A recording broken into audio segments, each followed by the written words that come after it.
This episode of the Productivityist podcast is brought to you by Text Expander. Text Expander is a tool I have used for years, and I'm so happy to have them on board as a sponsor. I'm going to talk more about them during this episode, but I want to tell you that there's two things that Text Expander gives you right out of the gate: consistency and accuracy. Visit textexpander.com/podcast to learn more, but hold on tight because I've got more to share about Text Expander and how I use them and how I find them to be an indispensable tool. We'll get to that during the show. This episode of the Productivityist podcast is also brought to you by the University of California, Irvine's Division of Continuing Education.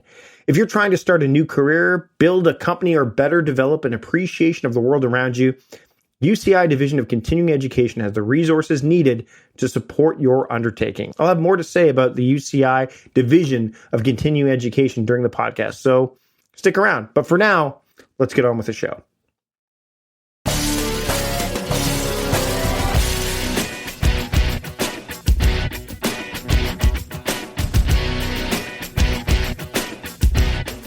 Welcome to the Productivityist podcast. I'm your host, Mike Vardy, and this week on the show, I am joined by Lauren Zander, and what amounts to basically a coaching session. It was funny. I recorded this back in late 2018, and you'll hear as the call progresses. It's quite fun. I enjoyed it. And Lauren, just to give you some background on her, she has spent over 20 years coaching thousands of private clients, entrepreneurs, couples, families, professors, and politicians, award winners, Emmy, Peabody Academy, all those awards. And she's the author of Maybe It's You, which we go over. It's kind of a no-nonsense practical manual that helps readers figure out not just what they want out of life, but how to actually get there. And she takes her time to help me through that process a little bit during this conversation. It's a really, really fun one. I hope you enjoyed. Here is my time with Lauren Zander here on the Productivityist podcast. I'd like to welcome Lauren Zander to the Productivityist podcast. Lauren, thanks for joining me today. I am really excited to be here. It's today as we're recording this, and I know I keep these as evergreen as possible, but I had a phone call from someone who had been following my work for a while, and I had stopped sending emails. I literally had this episode where I had taken on too much, and I had stopped sending out my usual email newsletters. And the person actually phoned me. I can't remember if he had my phone number or not. He must have. He got it somewhere. And we had this amazing call. It was really good. I mean, the guy is a friend. I've done some coaching with him. He was fantastic. And it was the call I needed because the reason that I hadn't been doing this stuff is because I felt like I was taking on too much and I was getting in my own way. Like even though I'm a productivity strategist, I am human. We fall down from time to time. And why I was so happy that I'm talking to you after this is I told him, I said, I'm talking to Lauren Zander after this. And I go, she wrote a book called Maybe It's You, Cut the Crap, Face Your Fears, Love Your Life. And I'm like, and literally on the call, he says, do you want me to be nice or do you want me to like be upfront? And I'm like, no, please be upfront. He goes, and I don't swear very often. He goes, I call bullshit. Like, cause I told him I was working on a project, which I was. And so, can you talk about, I want to talk about this idea of people getting in their own way. And what was a compelling reason for you to kind of look at that, not just in this book, but what fascinates you about the idea that it's not the circumstances necessarily or the external factors that keep people from really getting to where they want to be, but it's them. So the more I coach, so now I've been coaching for 20 years, right? Mm-hmm. So it's, because I'm getting old, right? And so, which then becomes an asset. Mm-hmm. Thank God, like something good truly comes out of age.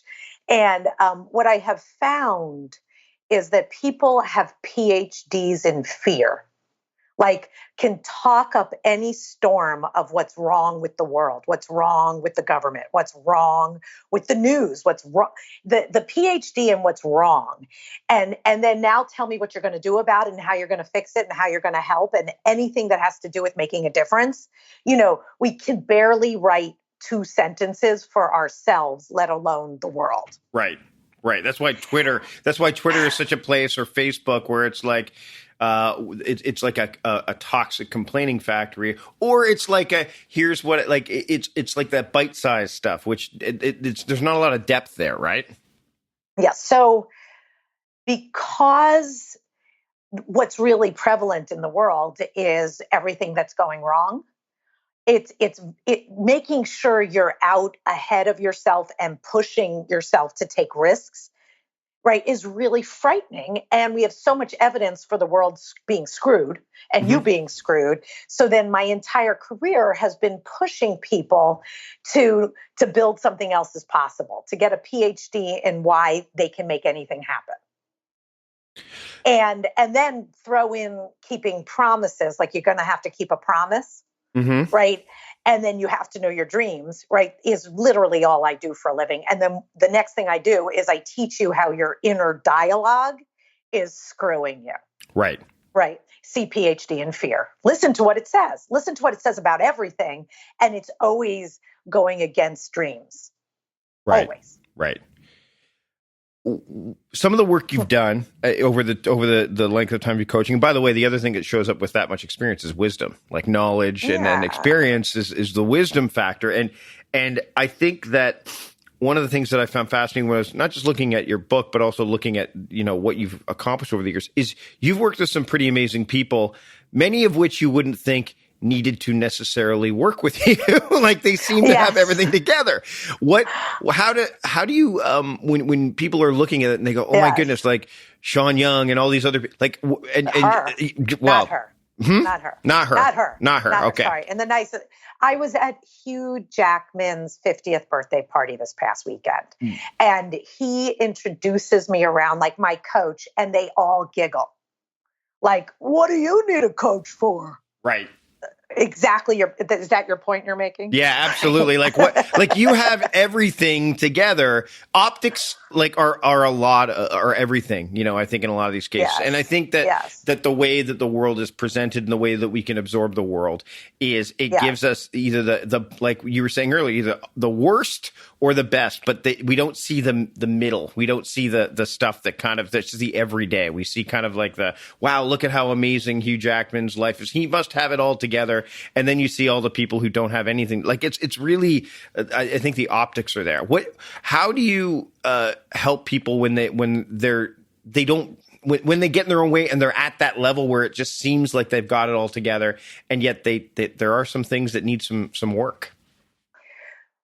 The majority of so first of all, many of the people, so I work with people who have serious problems, and they may have very successful areas in their life, but other areas of their life, just because you're successful in your career and you've made a boatload of money doesn't mean you're not on your third marriage. Right. Okay. Or that you come home every night to 3 to 6 cocktails. Right? Like how happy can you be if you need to get tanked before bed? This is true. So, okay. So first of all, Hugh has none of those. His was really like all on the level of contribution in the world, like how much he wanted to impact in a positive way. Everyone has their lid. Right. And everyone has their lid, and every individual is relative. It's like a relative thing. So what he needs help with is the same thing you need help with, is the same thing I need help with. But, the game I'm playing is much smaller than his, but it's just as big to me. So, it's that curve. Right. Right. And so I have never met a human ever, no matter how successful they are, that didn't have areas where their inner dialogue was fear-based, short-sighted, and hurtful. Ever. Like I've never met one. Okay. And then how one compensates for that inner dialogue or what they fear, and then they perpetuate it's coming to it. They keep on thinking it's going to happen. They manifest what they think is going to happen. And so breaking into your own inner dialogue and starting to hear how you talk to yourself, that's a 2-person game. Right. Right. And unless you've actually trailed your inner dialogue in an area where you're sad or disappointed or don't think it all can turn out, you really don't know what you're letting yourself get away with saying to yourself. And because that's your own little voice in your head, you think it's a guru. You think it's you.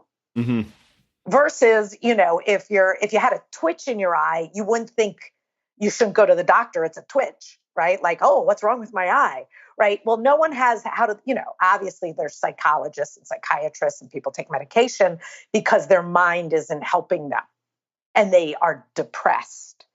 But what about people who are just needing 3 cocktails or don't think they could get ahead in their career? Like, it's still located in your inner dialogue. And so my whole method is about breaking into that mainframe and really start gaming the system. One of the things that you've touched on it with your method is you have to go back, right? Like you have to go back and that a lot of people, especially when it comes to productivity and time, they're so focused on the going forward and not reflection or introspection, but just progress.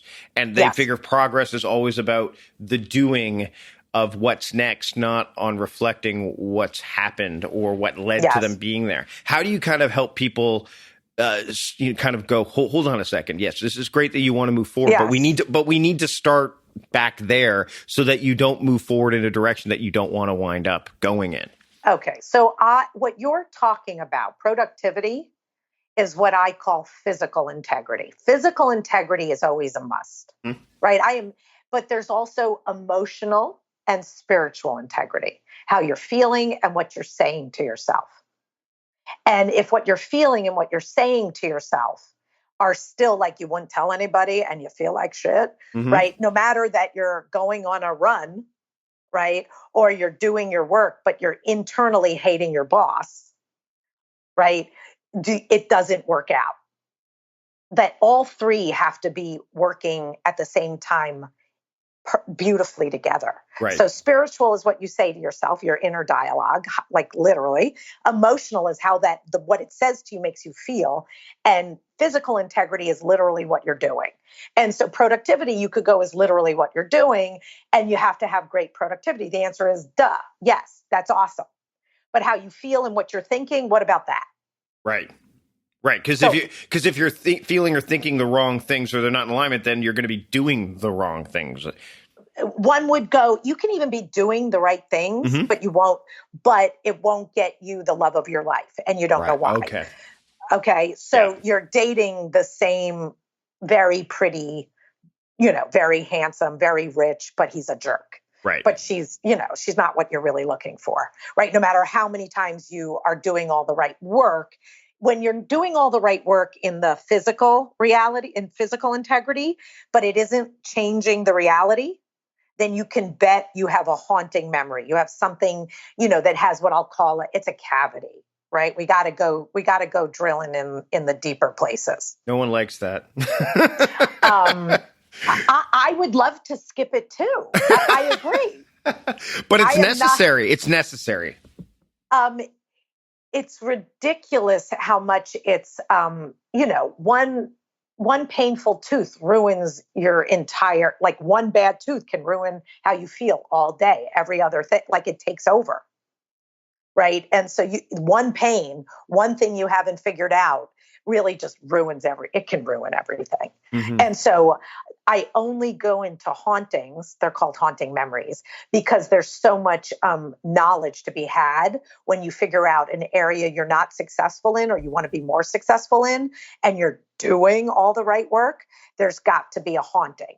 And is it likely if you're not doing the right work that there's definitely a haunting? Yes, too.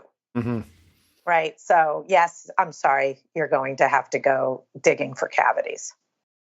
Meal planning is important because it prevents us from being a disappointed wreck when dinner time comes around and we have no clue what to make, or even if we have the ingredients to make the meal. It's a time and a money saver, but most importantly, it frees up valuable brain space. Creating a meal plan prepares us for the week to come and gives us peace of mind that we're organized and can feed ourselves and our family. That's why I do it, and that's why Plan to Eat helps me do it. Your subscription includes access to the Plan to Eat website and fully featured mobile apps on iOS and Android. And Plan to Eat gives you the tools to clip and organize recipes from any website, the ones your family loves and that fit your dietary preferences and needs. And you can create a meal plan around your schedule. Then what happens is the Plan to Eat software automatically creates an organized shopping list based on your plan. So sign up for your free trial at plantoeat.com/timecrafting. That's plantoeat.com/timecrafting. The coupon will be automatically applied to your account and can be used when you're ready to subscribe. It's valid for new customers only. Give Plan to Eat a try today.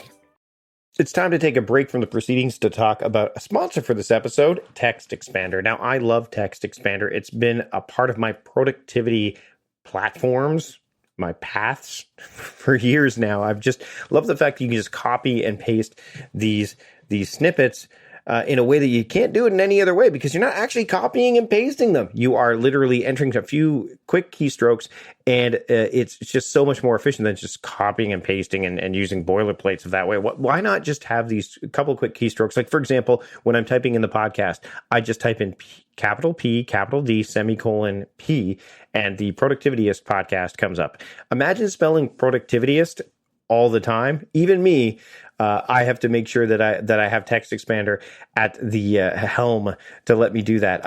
All your snippets are everywhere, because what it does is it updates new and edited snippets between your Mac, iPhone, iPad, and Windows PC instantly. So Text Expander does all of that, and it works in all of your apps, so you can use it everywhere. I travel a lot, and I use my iPad Pro wherever I go. I can use Text Expander on my iPad Pro. I've got the keyboard that you can enable with it. There's free snippet groups for like job recruiters and freelancers. There's airport codes. There's all this stuff already built in, so you can just add those suggested snippets, those snippet groups, and then that way you can have them at your fingertips without having to program them into Text Expander. And there are suggested snippets, because what it does is it tracks what you type, and then you can say, hey, I spell the wrong all the time, so it's can you please spell it correctly for me? Or if there's an address that you're typing all the time, like I spell my address, and if it notices, hey, you're typing in your address all the time, how about you create a snippet for it? What Text Expander does is it allows you to stay consistent and stay accurate. You can hear how hyped I am about having them as a sponsor. Number one, I'm speaking so frenetically. And two, I used the word hyped. You do not have to work alone with Text Expander either. I've managed to get my team on board because we can share it using Text Expander for Teams. It lets me manage and share snippets with my entire team. You can do that with your coworkers and your companies as well. So I really want to thank Text Expander for supporting the show, and I want to thank them for offering 20% off your first year to Productivityist podcast listeners. Just go to textexpander.com/podcast to make that happen. I'm stoked to have Text Expander as a sponsor, and I swear that if you implement it, and now that, when I first started using it, it was only available for Apple products. Now it's available across the board. I highly encourage you to give Text Expander a try with that 20% off your first year. It's a no-brainer. Textexpander.com/podcast. I'd like to thank Text Expander for sponsoring this episode of the Productivityist podcast. Now let's get back to the show. Okay, so back to what I started with at the very beginning, because this is interesting to me, especially considering the conversation I had with this gentleman literally about an hour before we hopped on the call. is this idea that I have a framework that I put in place, and I know it works because I work with clients when it comes to the time management piece. I love it. But there is always this propensity to try to reach as many people as possible and try to have as much impact. Like you talked about Hugh Jackman, and one of the things I remember about reading about him is he's got this coffee company, like this coffee initiative, right? Which I can't remember the name right now, but I'll link to it in the show notes. And that was one of the things I'm like, oh, that's really cool that he's doing that. He's awesome. Yeah. So when I was thinking about what this gentleman had said to me, he said, it seems like you've got, and he called me out on it. He goes, you've got too many things going on. And because you've got too many things going on, you've just stopped. And you're doing like the little bite-sized things, like the social media things and YouTube and all that stuff. And you're doing stuff in the physical world. I just did a keynote today for crying out loud, which is work, which is me. But it's I haven't sent an email in months. And the best part is that it's not like I haven't had anything to say, but because it was 1 week I didn't send it, and then another week, and then another week, it's compounding. Do you find that with people that that when you're digging into this and you see that there's been a compound effect, is that those elements of like where does that come from for a lot of people, or can it come from various sources? Okay. So one of the things that I deeply teach people is I want, especially someone like you who's out to make a big difference, is you need to go to your death, right? When you're figuring out what to do next, you could be seemingly climbing up a ladder. Oh, I got here. What should I do next? What should I do next? What should I do next? Right? Like, so it's like this upward to the end, right? Yep. Yeah, I don't roll that way. I don't teach that way. I go to the end and then figure out where you are. Okay. So I want to reach 1 million people. I want 12, but like, I need to know, how will you fulfill on your life? What are the macro results that will fulfill on your life for you? Okay. And I really need the list. And then I would go, okay, where are you at? And then you can pick the very specific things that you believe will fulfill on the macro results. Okay. So you do it backwards to where you are today. So, and then you figure out where you are on the ladder. So then, now watch this. Okay. When you have a big enough dream and you pick what the 5 things that are the most important things for you to accomplish, but you believe in the whole, like you believe in the whole, right? There's magic that will happen. So other things happen while you're doing the 5 things. Right. So I use productivity a very different way. Right. Right. And not because it's the right answer, it's because you decided it was the right answer. And because you think that's the right answer, that's why it's the right answer. It's very personal. It's very subjective.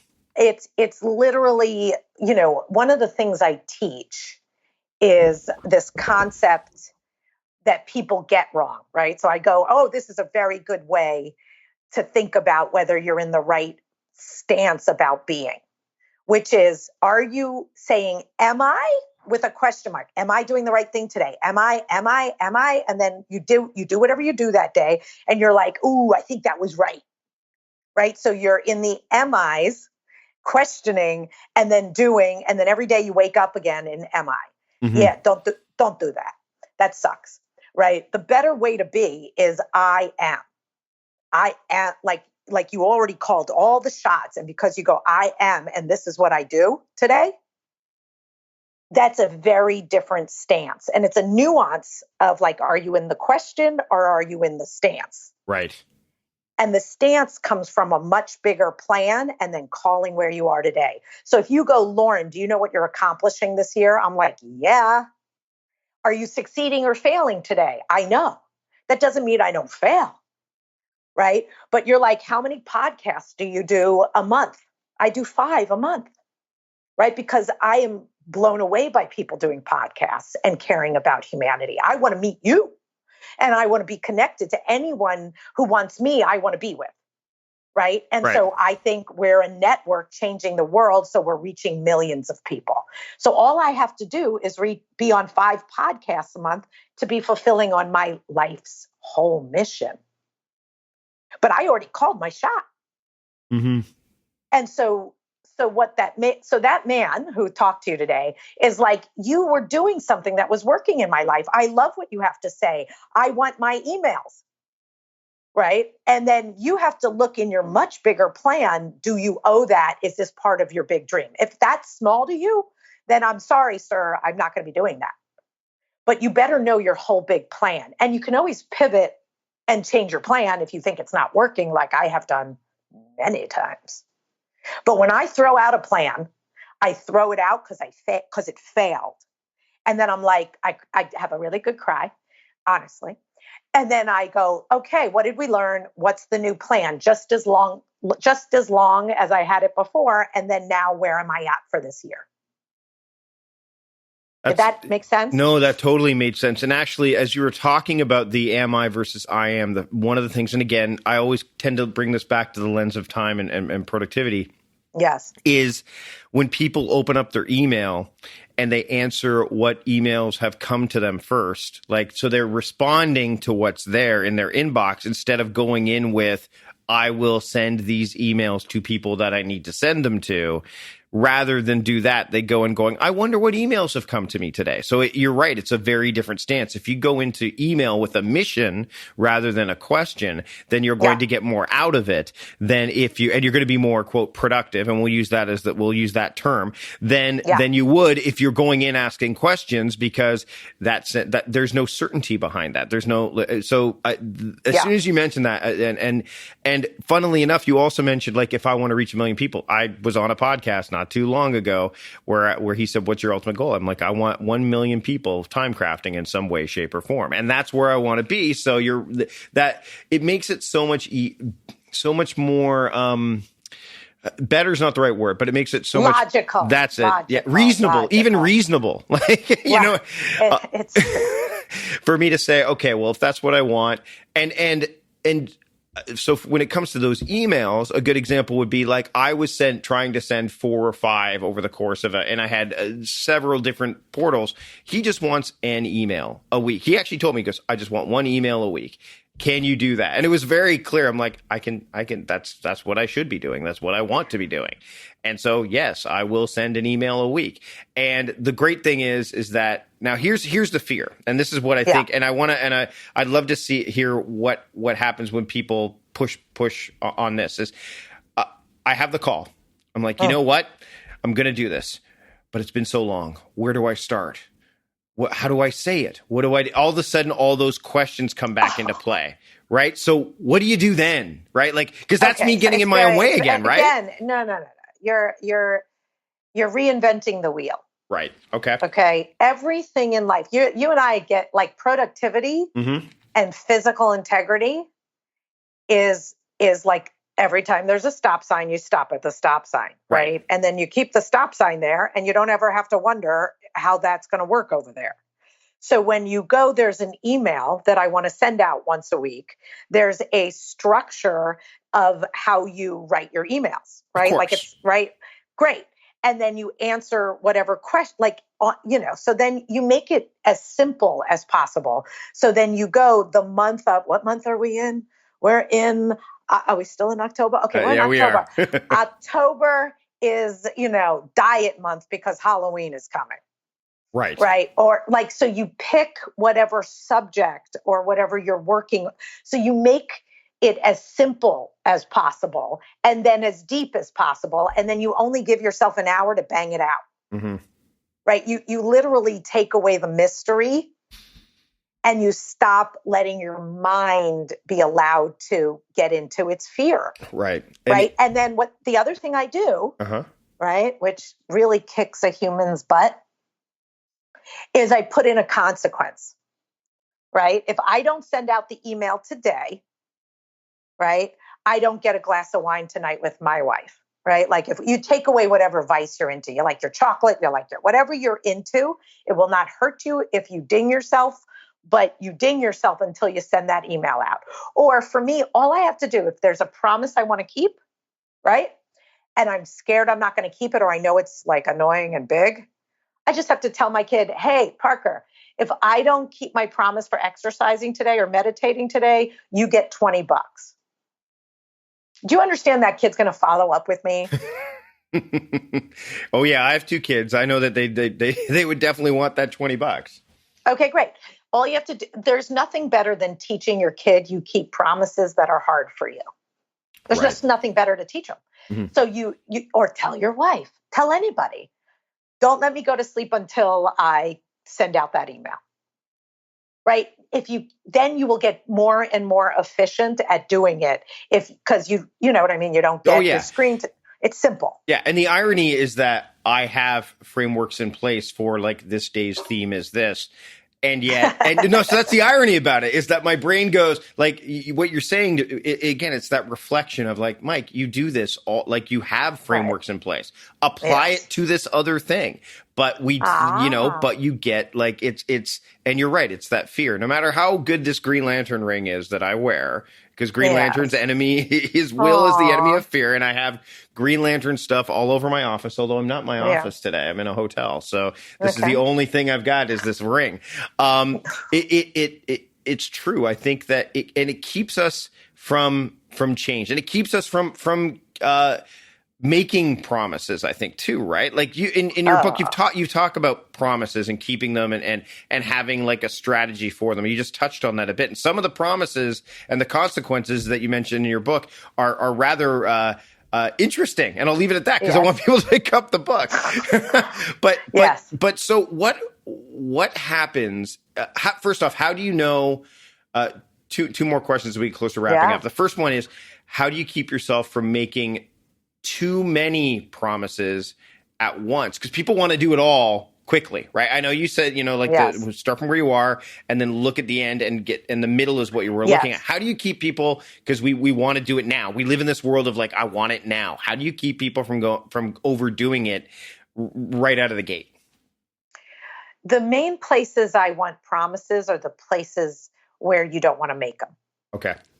But you want the result. Like you desperately want to fit in those jeans. You desperately want another baby. Like you want more money. Like it's something you desperately want, but you haven't been doing the work because it's really a place of fear. So once you locate that one area, I have people not take on 20 areas at a time, but take on one at a time that really will blow them away.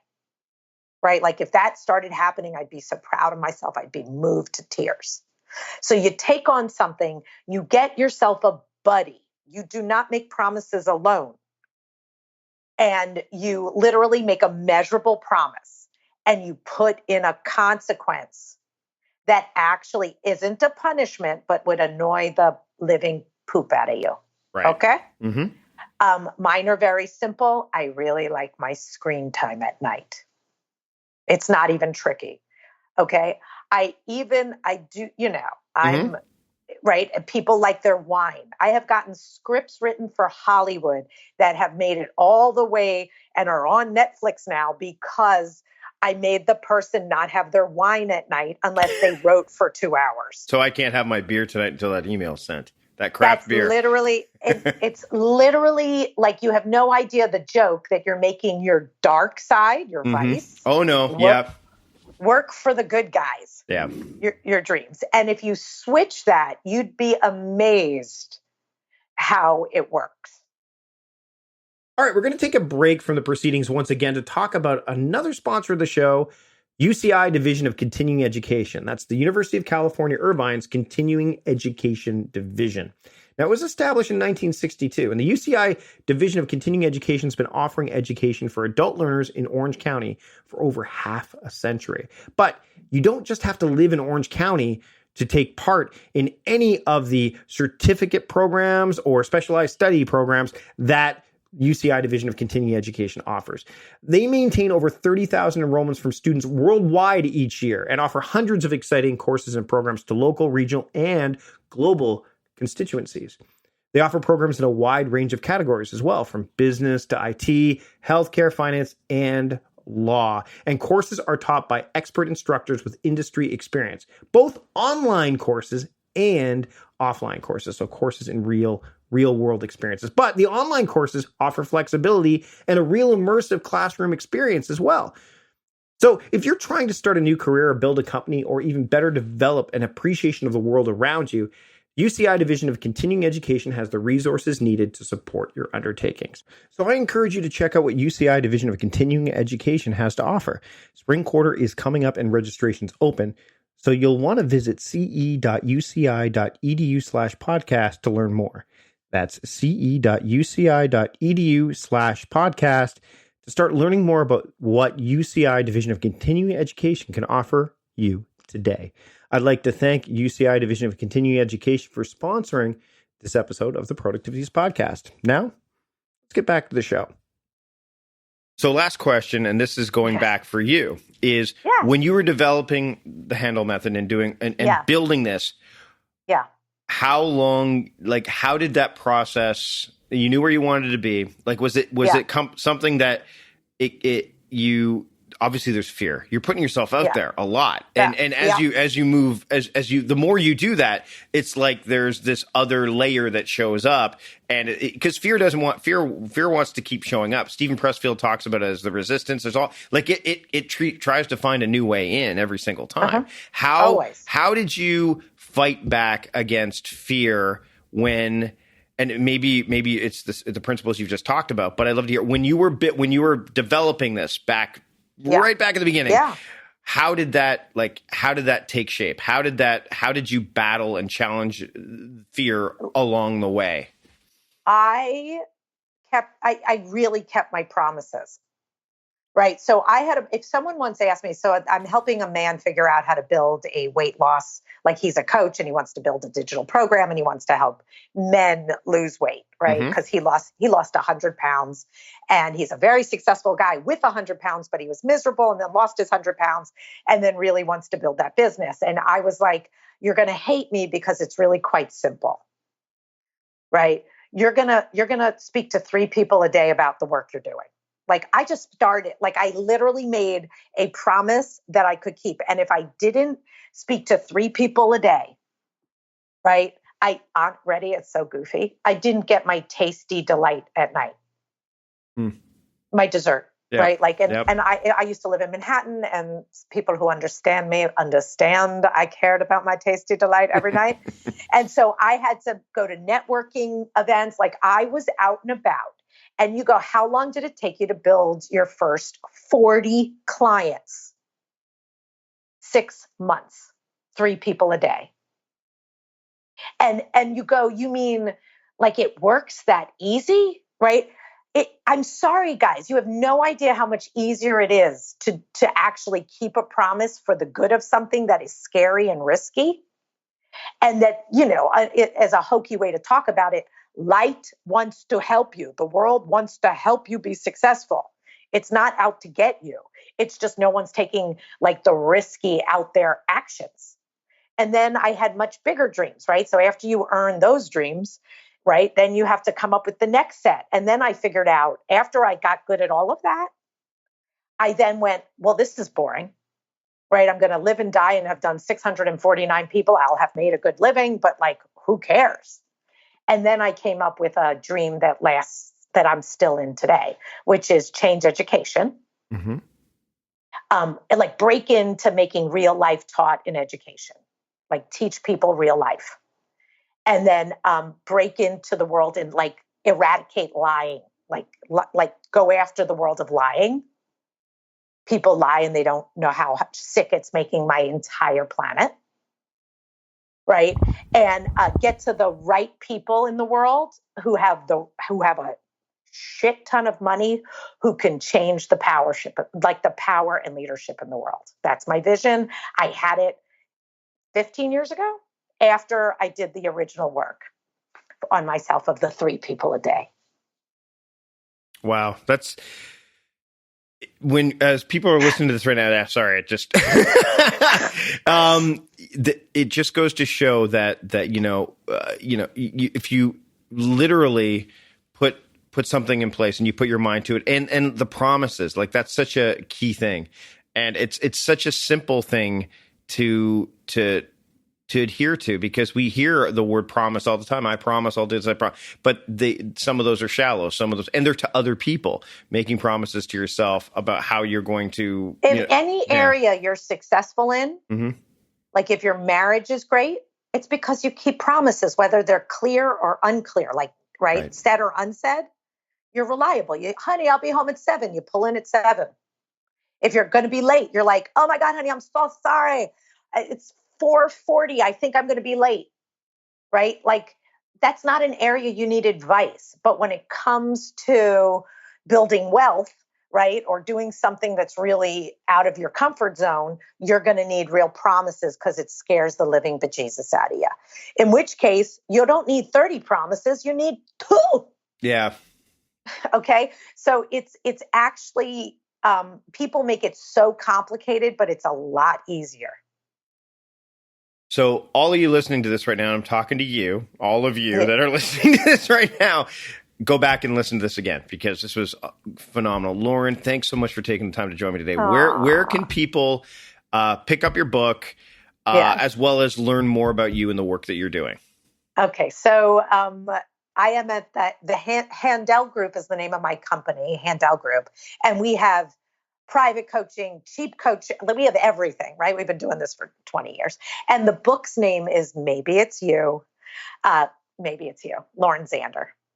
Thanks so much for taking the time today. I really appreciate it. And now I got to look at my email thing. I got to spend some time on that. You need a few promises, making sure they're totally connected to reaching your 1 million people. Thanks again, Lauren. Absolutely. I'd like to thank Lauren for joining me on the show today and helping me out, helping me through some stuff. It was great. Emails got sent. Right off the top, I mentioned that somebody would, Ellis had said, "Hey, you haven't sent an email. What's going on?" I'm back at it and feel great. And I think this conversation, going back and listening to it again, especially, had a lot to do with it. So big thanks to Lauren for helping me out. And Lauren's got a special offer for podcast listeners. It's a limited time offer, but she's got a new online coaching course. It's called inner.you. So if you use this promo code productivityist100, you'll get $100 off the program. But you have to sign up before March 20th. To get these other free gifts that are included. So that's the limited part. You get 3 coaching cheat sheets, you get 3 coaching videos, and exclusive access to a live group coaching call with Lauren Zander on launch day. So if you want to get started with that, the link's in the show notes, but I'll tell you, you got to go to inneru.coach/earlybird. That's inneru, like the letter U, .coach/earlybird. So there you go. And of course, all the other things that we talked about are in the show notes. Big thanks to Lauren for joining me on the show today. Big thanks to our sponsors as well, Text Expander. If you want to get more consistent and more accurate, and then stay that way, stay consistent, you want to stay accurate with Text Expander, there's a way for you to do that. Visit textexpander.com/podcast to get 20% off your first year. The link to that's in the show notes as well. So if you want to make sure you take care of that and advantage of that offer, please do so. And I'd also like to thank the UCI Division of Continuing Education for sponsoring the podcast as well. Again, visit ce.uci.edu/podcast and enter promo code podcast for 15% off of one of their selected courses. It's almost all of the certificate programs. The discount, of course, applies to just almost all of them. So go to ce.uci.edu/podcast and enter the promo code podcast to get that 15% off of the one course. And remember, that offer is valid only until March 31st at 11:59 p.m. So lots to think about, lots of action to take following this episode, but you can also subscribe to the podcast. That way you don't miss a single episode. You can leave a rating or review. There's so many things you can do, but the biggest things that I want you to do is have a great rest of the week. I'm really feeling thankful today. Thanking all those people. I want to thank you for listening. I want to thank my producer, John Polstra. I want to thank Naya for putting the show notes together. I want to thank so many people. And I'm going to go do that now. I'm going to wrap up things and go be more grateful. And that's about it. Such a great episode, and I hope you enjoyed it. Until next time, I am Mike Vardy, the host of the Productivityist podcast, reminding you to stop guessing and start going. I will see you later.